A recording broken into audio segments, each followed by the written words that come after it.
The decision was made in silence. No speeches, no ceremonies, no real hope of an answer. When humanity realized the war was lost, it wasn't because of one final catastrophic defeat, but because of countless small certainties.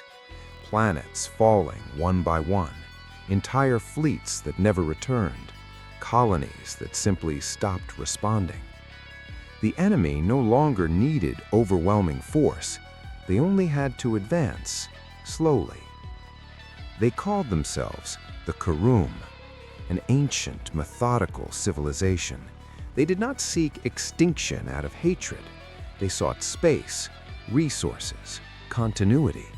And to them, humanity was nothing more than a temporary obstacle. Earth still existed, but only technically. Skies sealed behind planetary shields, cities buried underground, populations living under permanent rationing, children who had never seen the stars without filters. It was in this reality that Project Final Echo was born. Dr. Naomi Keller was summoned when the outcome was already decided. "We don't want you to save us," said the council director. "We want you to record us." The weight of those words settled heavily on Naomi. She was an interstellar communications specialist. She had spent her life trying to answer signals that might never come. Now she was being asked to send one, knowing it might never be heard. "A distress call?" she asked. "No," the director replied. "A testimony." The plan was simple and devastating. Use what remained of the quantum transmitter network to send a signal in every possible direction, unencrypted, unstrategic, an honest message. "We want the universe to know we were here," someone said, "and that we were not monsters." Naomi closed her eyes briefly. "And if the Karum intercept it?" she asked. "They've already won," the director answered. "It doesn't matter anymore." The message was assembled over weeks, not by politicians, not by generals, but by ordinary people. Short stories, cultural records, images of Earth before the war, music, languages, laughter. And at the center of it all, a simple recording. Naomi standing before the camera. "If you are hearing this," she began, "then humanity may already be gone." She spoke without dramatics, without anger, without accusations. She spoke of curiosity, of mistakes, of fear, and of the fundamental desire not to be alone in the universe. "We don't know who you are," she said, "but we hope you learned something we didn't learn in time." The signal was programmed to transmit at the exact moment Earth's planetary shields failed, a final breath before silence. The day arrived without spectacle.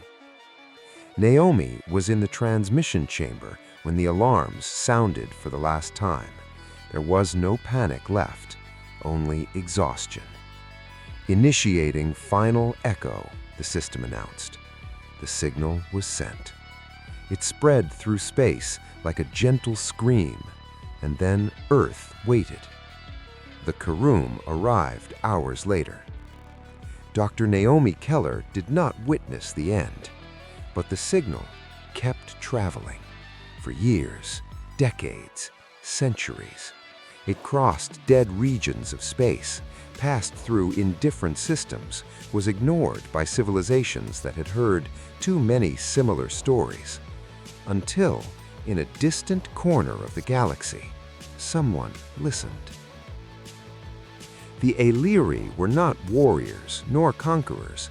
They were collectors of stories, a civilization dedicated to preserving species before they vanished, not out of pity, but out of belief that memory was the only true form of immortality. When Final Echo was decoded, silence fell over the Ailiri Council. They listened to everything. Children's laughter, ancient music, Naomi's message, They knew they were going to die, one elder said, and still chose to speak. They didn't ask for help, another replied. They asked to be remembered. The Ailiri analyzed the remaining data. Earth's location, descriptions of the Karum, the history of the war. And something stood out. The Karum were not invincible.